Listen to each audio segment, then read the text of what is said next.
और जिस नाम को कर रहे हो उसकी छवि चित्त में बनाते रहो। हरिशरणम हरिशरणम हरिशरणम यदि जप रहे हो तो हरि ये जो पीछे विराजमान है इस छवि का ध्यान कर लो। शंख चक्र गदा पद्म है, गरुड़ पर विराजमान, मंद कमल जैसे नेत्र हैं, कमल जैसा मुखमंडल है, कमल जैसी जिनकी सर्वांगीण अंग की स्थिति है, ऐसे हरि उनकी मैं शरण में। हरि शरणम जब जब बोलो तब तब हरि सामने खड़े और मैं उनको प्रणाम कर रहा हूं। हरि शरणम, इस प्रकार हरि शरणम नाम जपो। युगल नाम कर रहे हो, राधे कृष्ण कृष्ण कृष्ण राधे राधे, राधे श्याम श्याम श्याम राधे राधे। तो इसमें चिंतन क्या करो, यमुना जी का तट है, पावन गिरिराज जी की तलेटी है, बहुत सुंदर सघन वन है, सुंदर व्रज की रज है और श्री प्रिया प्रियतम दोनों विहार कर रहे हैं। कभी वंशी बजा रहे हैं, कभी रास कर रहे हैं, कभी मान कर रहे हैं, कभी दान कर रहे हैं। इस प्रकार युगल नाम करते समय युगल की जितनी स्थितियां आपको अनुभव में है सब स्मरण कर लो।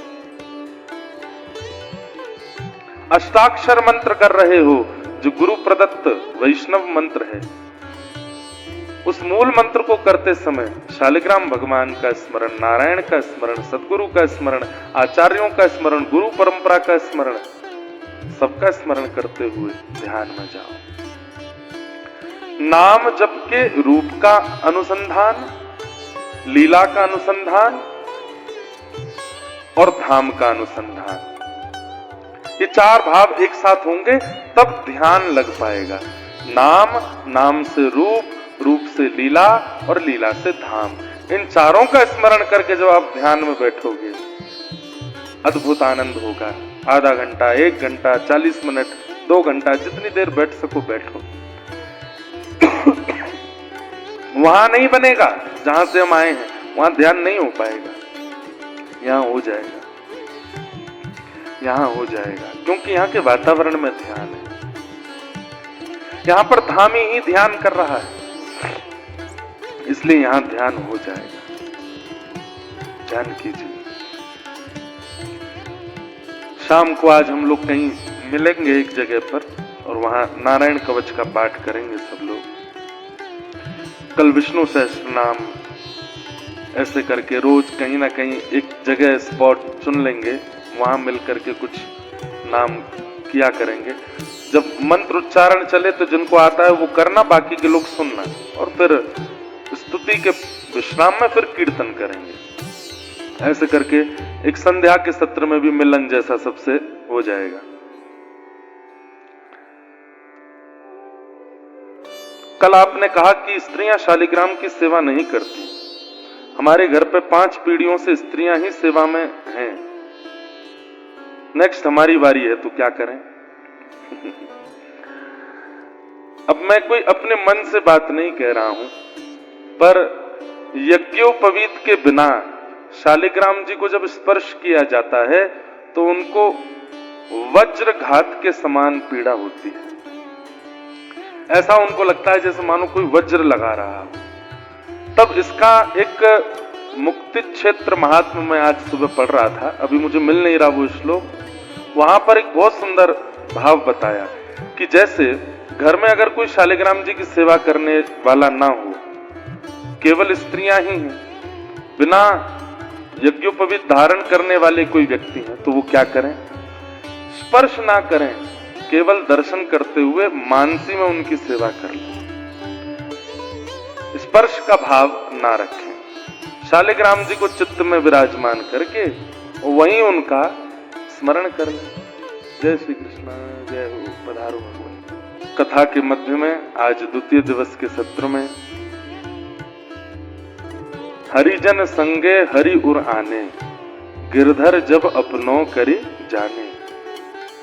हमारे अष्ट सखा कहते हैं कि गिरधर आपको अपना चुके हैं, इसका प्रमाण क्या है?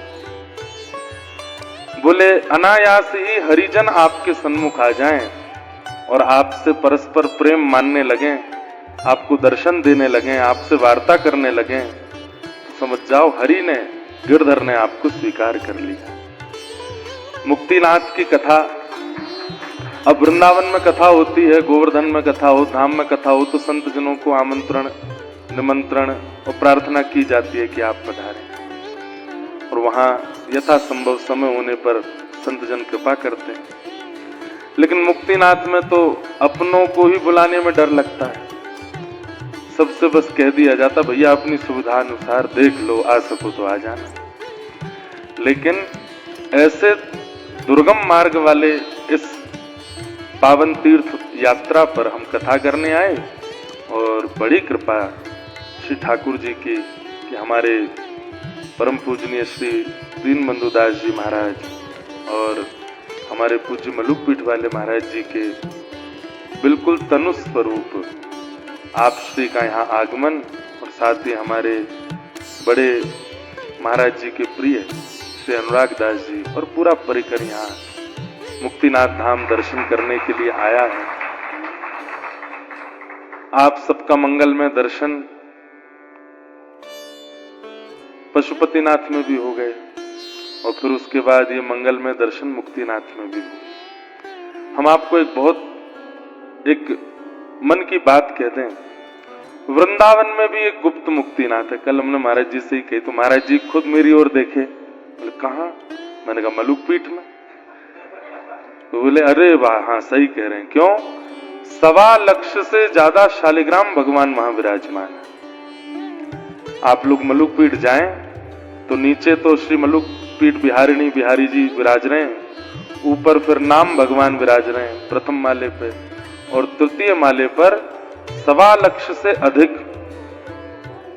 कल हम बता रहे थे ना कथा में कि असुचि स्थान पर एक शालिग्राम जी विराज जाए तो वो स्थान पवित्र हो जाता है।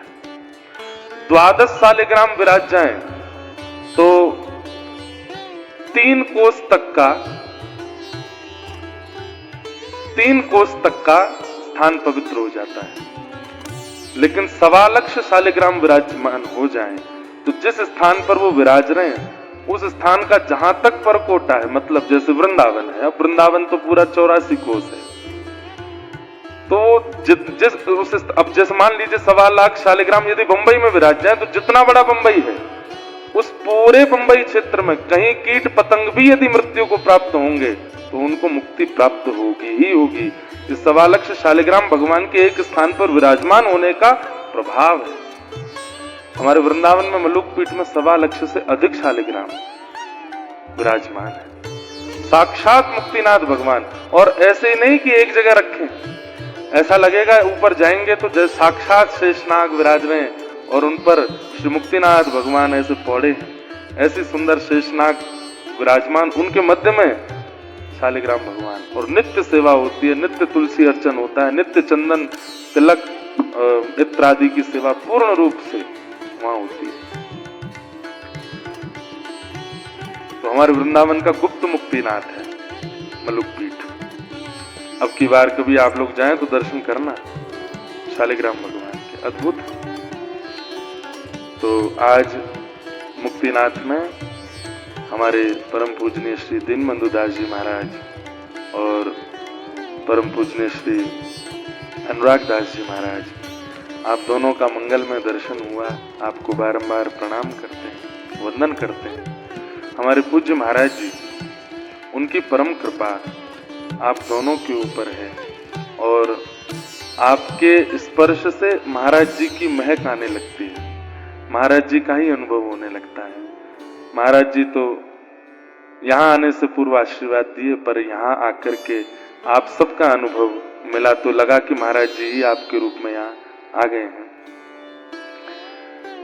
तो हम लोग निवेदन, आपका जो भाव था कि महाराज जी हमारे यहाँ तो 5 पीढ़ियों से स्त्रियां सेवा कर रही हैं शालिग्राम भगवान की, अगला नंबर आपका है, क्या करें। तो आज ही हम पढ़ रहे थे सुबह, तो वहां स्पष्ट था कि वज्रपात के समान कष्ट होता है शालिग्राम भगवान को अगर कोई बिना यज्ञोपवीत धारण किए उनका स्पर्श करे। कहीं कहीं करा देते हैं माताओं को भी यज्ञोपवीत धारण, अब उसके पीछे क्या रहस्य है, क्या बात, वो बड़े लोग सब संत जन जाने। पर माताओं को तो और सरल कर दिया ना, वहां पर लिखा था कि अगर परिवार में कोई यज्ञोपवीत धारण नहीं करता है और शालिग्राम भगवान की सेवा नहीं हो पा रही है तो बहुत सुंदर विधा है, बोले क्या स्पर्श मत करो, शालिग्राम भगवान को निहार करके चित्त में धारण करके वही मानसी सेवा कर लो, वही मानसी अभिषेक कर लो, वही मानसी चंदन लगा दो, वही मानसी पुष्प। अब आप कहोगे महाराज जी हमारे मन को संतुष्टि नहीं मिल रही है। देखो भैया, हमारे आचार्यों ने मानसी सेवा को प्रत्यक्ष सेवा से बहुत अधिक बताया। लोग प्रत्यक्ष सेवा तो कर लेते हैं लेकिन मानसी सेवा नहीं बन पाती, क्योंकि मानसी सेवा उसी की बन पाएगी जिसका अंतःकरण बहुत पवित्र होगा। अब प्रत्यक्ष में तो आप लड्डू गोपाल को खूब सजा लो, खूब श्रृंगार कर लो, खूब माला बन, लेकिन कहें कि चलो नेत्र बंद करके अब ध्यान करो, तो नेत्र बंद करके ध्यान करने में तो कुछ पानी पूरी दिख रही है और दुनिया भर के सामग्री दिख रही है, दुनिया भर के विषय वासना व्यसन दिख रहे हैं। मानसी अपवित्र है तो प्रत्यक्ष की सेवा का कोई लाभ नहीं, लेकिन मानसी पवित्र है तो प्रत्यक्ष सेवा ना भी बने तो भी चलेगा। तो वहां पर लिखा कि जो यज्ञोपवीत धारण नहीं करते और जो माताएं बहनें हैं, दो स्थिति बताई गई है। मैं दूसरी बताना नहीं चाह रहा था लेकिन बता देता हूं। प्रथम कि वो मानसी सेवा करें, दूसरा या फिर उनकी स्थिति ऐसी पहुंच गई हो जैसी कर्मा बाई, या फिर जैसी स्थिति पहुंच गई हो जैसी सबरी, जैसी मीराबाई, या तो उस स्थिति में पहुंच गए हो जहां पर देहाभिमान शून्य हो गए हो। देहाभिमान शून्य क्या होता है? देहाभिमान शून्य क्या होता है? अब बैठे हैं, बैठे बैठे ऐसे बैठ गए, इसका मतलब क्या है? देह अभिमानी है। हम देह अभिमान से शून्य नहीं है। हमारे घुटने ने अभिमान किया कि मुझे पीड़ा हो रही है, थोड़ा कंफर्टेबल करो, हम ऐसे बैठ गए। ये बहुत सूक्ष्म देहाभिमान। देहाभिमान क्या है? बैठे बैठे कमर दर्द हो रही है, पीछे कोई मसनद लगा दो, ये क्या हो गया? देहाभिमान। प्यास लग रही है, पानी पिलाओ, गर्म नहीं थोड़ा ठंडा पिलाओ, देहाभिमान। सब्जी में थोड़ा नमक डालो, दाल में नींबू निचोड़ो, थोड़ा सा घी और डाल दो, हाँ अब आया स्वाद, देहाभिमान। देह की प्रत्येक इंद्रियां अपनी अनुकूलताएं खोजती रहती हों, उसी को देहाभिमान कहते हैं। और उससे जब व्यक्ति शून्य हो जाता है तब वह सब वेद विधियों से ऊपर उठ जाता है, तब वह सेवा कर सकता है। हम देहाभिमान शून्य तो नहीं हुए, हम कैसे सेवा कर सकते हैं फिर? इसलिए मानसी सेवा करो, शालिग्राम भगवान की मानसी सेवा करो। अगर यज्ञोपवीत धारण नहीं है तो, और माताएं बहनें सेवा में है तो।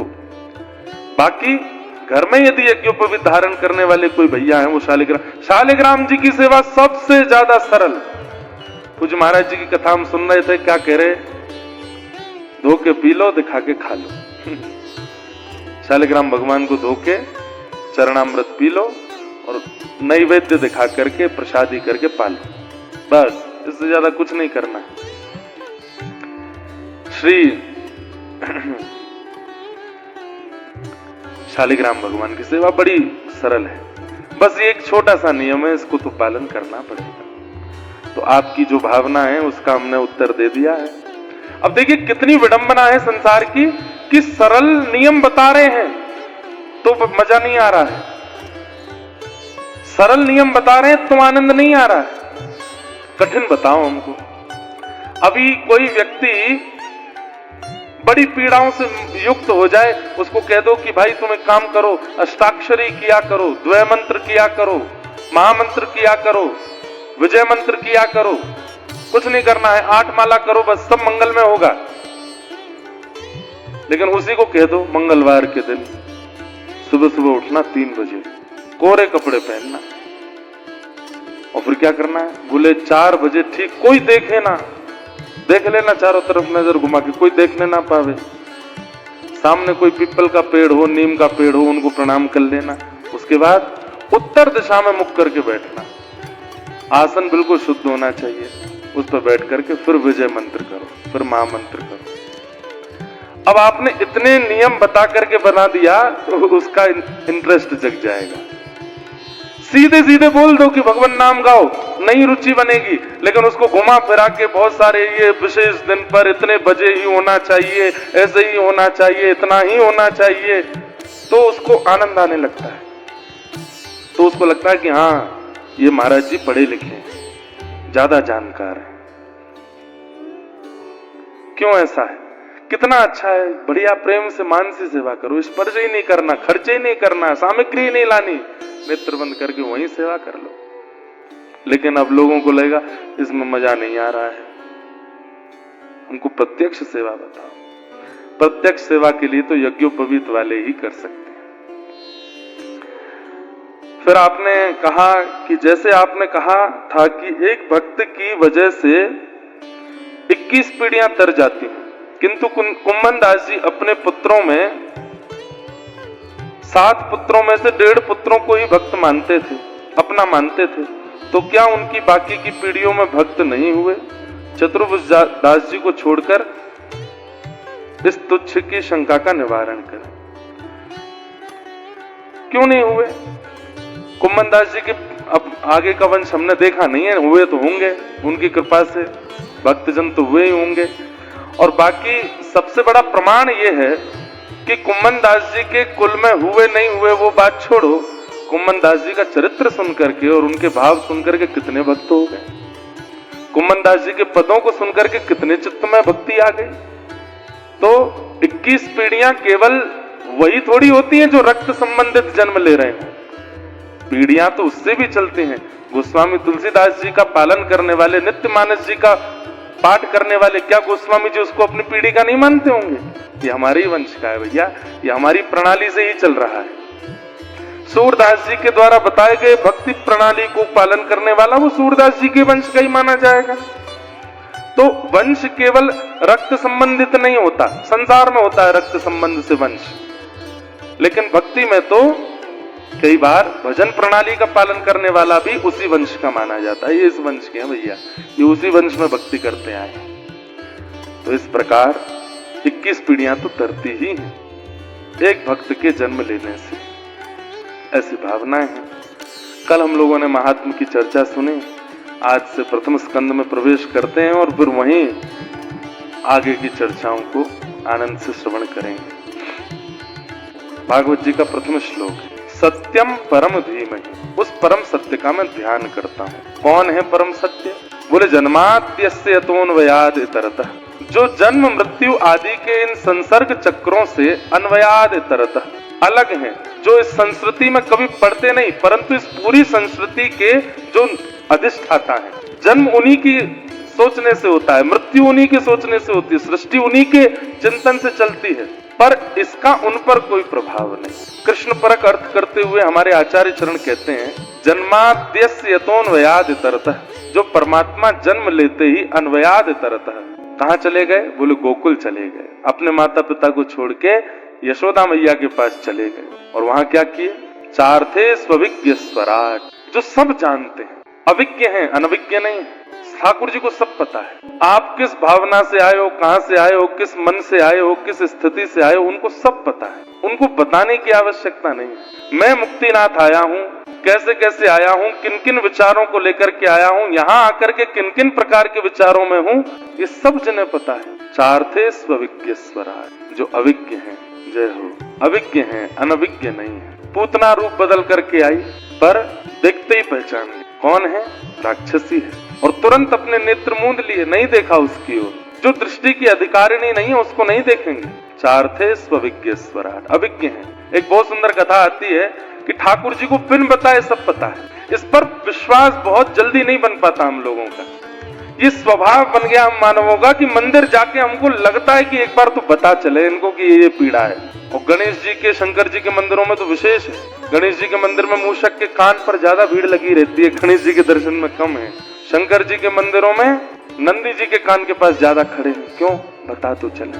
भैया लेके गोद में विराजो, थोड़ी देर कथा सुनो। हाँ विराज जाओ, यहीं बैठ जाओ, सामने बैठ जाओ। क्या बता रहा था मैं?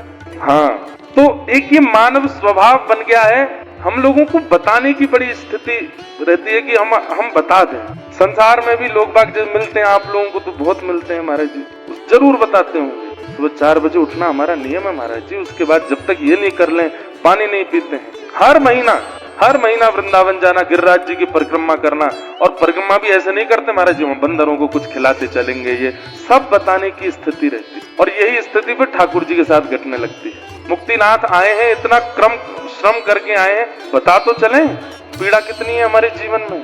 फैक्ट्री खोली थी वो बंद होने वाली है, हे मुक्तिनाथ बाबा वहां देख लेना, उसका भी ध्यान, बालक का विवाह नहीं हो रहा वो भी देख लो, पैर थोड़े खराब हो गए हैं, पिट्ठू पे चढ़ के आना पड़ा है ऊपर, थोड़ा इन पे भी ध्यान दे लो। बताना हमको बहुत स्वभाव बन गया हम मानवों का। लेकिन भागवत जी क्या कह रहे हैं, वो अभिज्ञ हैं, अनभिज्ञ नहीं है, सब पता है हमें। एक देवाजी का चरित्र आता है भक्तमाल जी में। चार भुजानाथ जी का मंदिर है उदयपुर में ही है, उदयपुर के पास ही है। मीराबाई के वंश ने भी उनकी सेवा की, और आज के जो उदयपुर का राजवंश है वो आज भी उनकी सेवा करते हैं, चार भुजानाथ जी। तो चार भुजानाथ जी के मंदिर में एक सेवा में रहते श्री देवाजी। तो वहां के राजाओं का आज भी नियम है कि एक समय में राजा जो भी वहां की राज पदवी पर बैठे हैं वो जाएंगे, चंवर करते हैं ठाकुर जी को, मंदिर में प्रवेश नहीं करते, मंदिर की सेवा दूसरों की है, पर राजा जाएंगे और जाके ठाकुर जी की सेवा करते हैं। तो देवाजी नाम के सेवक ठाकुर जी की सेवा में थे, चार भुजानाथ जी की सेवा चल रही थी। तो राजा का रोज का नियम कि शयन आरती में आना, चंवर करना, और फिर उसके बाद ठाकुर जी की शयन से पूर्व की माला और पीड़ा प्रसादी राजा को दी जाती, वो लेके जाते थे। राजा ने कह रखा था कि मैं राजवंश का हूं और कई बार ऐसे कार्य होते हैं कि मैं कभी कभी आने में विलंब हो जाएगा, तो आप ठाकुर जी की सेवा नियमित रूप से करना, मेरी प्रतीक्षा मत करना। सेवक बोले जैसी आज्ञा। तो चार भुजानाथ जी की सेवा चल रही थी, आज राजा को आने में विलंब हो गया और आरती का समय हो गया। तो देवाजी ने आरती की, आरती करने के बाद ठाकुर जी के शयन की व्यवस्था की, ठाकुर जी की माला जी उतार ली, बोले थोड़ी देर में भी आ जाएंगे तो पहना देंगे। लेकिन कपाट बंद करते करते भी राजा नहीं आए, तो उन्होंने उस माला को, शयन की माला को ऐसे अपने सिर पर बांध लिया और बांध के सुंदर मस्तिष्क पर सजा लिया। कोई नहीं, आज राजा आए नहीं। और जैसे ही कपाट बंद करके माला सिर पर धारण की, इतने में ही ढोल नगाड़े बज गए, राजा आ गया। देवाजी बड़े बेचारे परेशान हुए, बोले अरे मंदिर तो बंद हो गया, दर्शन तो नहीं मिलेंगे। कोई बात नहीं, माला जी सिर पर ही तो धारण करी है, गले में थोड़ी पहनी है, और हो भी जाए तो कौन सी बड़ी बात है। ठाकुर जी की प्रसादी एक बार हरिजन पहन ले, उनकी प्रसादी हो जाए, हरि की प्रसादी, हरिजन की प्रसादी फिर हमें मिले तो और अच्छा। तो देवाजी ने तुरंत माला उतार ली। राजा आए, बोले मंदिर बंद हो गए, बोले जी समय हो गया। कोई बात नहीं, चौखट को प्रणाम कर लिया और देवाजी ने कहा माला जी है ठाकुर जी की, मैं पहना देता हूँ। जैसे ही कंठ में पहनाई, राजा का नियम था माला जी लेकर के सूंघते थे, उसकी सुगंध लेते थे, माला का दर्शन। तो जैसे माला का दर्शन किया तो वहां देवाजी के श्वेत बाल कोई टूट के माला में इर्ज गया। अच्छा एक बात बताएं, ये इर्जते नहीं है, ये ठाकुर जी इर्जाते हैं। ठाकुर जी जानबूझ करके अपने चरण में आए हुए भक्त की परीक्षा लेते ही लेते हैं। इसलिए भैया चरणाश्रित भयो तो परीक्षा के लिए न थोड़ी कमर पक्की करके रखा करो। कुछ भी हो सकता है, कैसे भी हो सकता है, ये कुछ भी कर सकते हैं, इसलिए तैयारी रखिएगा हर चीज की। राजा ने जैसी माला देखी तो माला में केश देके तुरंत देवाजी के सिर पर के सफेद केश थे, बूढ़े बुजुर्ग, वो भी व्यंग में बोले भगवान बूढ़े हो गए हैं क्या, भगवान के बाल पक गए हैं क्या। तो देवाजी के मुख से उन्होंने झूठ नहीं बोला, लेकिन अनायास मुख से निकल गया, हाँ ठाकुर जी बूढ़े हो गए। अच्छा भगवान बूढ़े हो गए, हमारे चार भुजानाथ बूढ़े हो गए? बोला हाँ, कल आता हूँ सुबह मंगला में, और मंगला में मुझे ठाकुर जी के केश का दर्शन करना है, देखूं तो सही कितने बूढ़े हो गए भगवान। और यदि ऐसा नहीं हुआ तो फिर आप अपने जीवन के लिए प्रार्थना कीजिएगा ठाकुर जी से।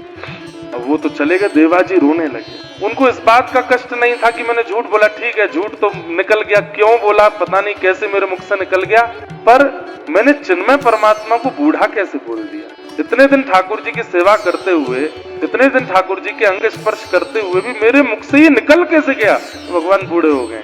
बहुत कष्ट होने लगा चित्त को, और बस मन में सोचने लगे अब तो सब नष्ट हो जाएगा, सेवा भी छिनेगी, प्राण भी चले जाएंगे और सब खत्म हो जाएगा। अच्छा एक बात बताएं, जैसे कोई हमारे बारे में सब जानता हो, फिर भी हम बार बार उसको बोलते हैं तो सामने वाला या तो चिढ़ जाएगा या फिर बोलेगा अरे तुझे पता, मुझे सब पता भाई, क्यों बता रहा है बार बार, जानता हूं मैं। ठाकुर जी को मत बताओ, कहना नहीं है। और एक प्रेम का स्वरूप होता है कि बिना कहे सह लेना। जैसे अब मान लीजिए हम और महाराज जी प्रेमी, अब महाराज जी को कोई कष्ट हुआ, चलते चलते पैर में कुछ लग गया, अब महाराज जी जब मेरे पास आए, मैंने कहा महाराज जी रास्ते में कोई दिक्कत तो नहीं, सब हाँ बहुत बढ़िया, बहुत अच्छा। ये एक प्रेम का स्वरूप होता है कि हम कष्ट सह करके भी अपने प्रेमी को ना बताएं। क्यों? चिंता हो जाएगी, उसको पीड़ा में आ जाएगा। माँ कभी कभी बालकों के साथ ऐसा करती है। बहुत दिन में बालक घर आता है, माँ से पूछता है ठीक था ना, सब ठीक है ना, आप ठीक हो, कोई कष्ट तो नहीं? माँ को बुखार भी आया था एक दिन, माँ का बीपी भी आई हुआ था एक दिन, माँ का शुगर भी फ्लक्चुएट हुआ था, लेकिन बालक को चिंता ना हो, नहीं बता, नहीं बहुत अच्छा, मैं तो चक खाती थी, ये बहू बनाती थी, खूब बढ़िया प्रेम से सोती थी, बालक को नहीं बताती। ऐसा ही प्रेम कभी कभी ठाकुर जी के सामने प्रस्तुत कीजिए, सह करके भी मत बोलिए। सुदामा जी महाराज पैदल चल करके गए, महीनों में पहुंचे द्वारिका। ठाकुर जी जब पूछते हैं सुदामा जी कैसे हो, बोले मुझसे ज्यादा सुखी संसार में कोई नहीं। धोती फटी हुई है, तन की स्थिति सब बता रही है, घर में बच्चे भूखे प्यासे हैं, और सुदामा जी कह रहे मुझसे ज्यादा सुखी कोई नहीं। सह करके भी प्रेमी को ना बताना, ये प्रेम की बड़ी चरम स्थिति है। इसलिए यहां कहा गया, भागवत जी के प्रत्येक श्लोक में कह दिया, ठाकुर जी अभिज्ञ हैं, सब जानते हैं। देवा जी सुबह सुबह मंगला में पहुंचे, राजा आ गया था, और राजा तो व्यंग में बस देवा जी को देख रहा था। बोले कपाट खोलो देखता हूं, सब बूढ़े हो गए भगवान। ताला खोला, अब मंदिर में एक साथ ही प्रवेश होता है, ऐसे भी नहीं पहले जाके कुछ कर आए हैं। जैसे ही द्वार खोले और जैसे ही कपाट खुले और जैसे ही दर्शन किए हैं महाराज, कल तक भी नहीं थे, आज ठाकुर जी के सबरे बाल सफेद हो गए, श्वेत केश है ठाकुर जी के। बस हमारे काठमांडू में तो एक भगवान भी पौधे हुए हैं जलाशय में, उनको बूढ़ा केदारनाथ है, क्या बोलते, बूढ़ा नीलकंठ। अब वो बूढ़ा क्यों बोलते हैं?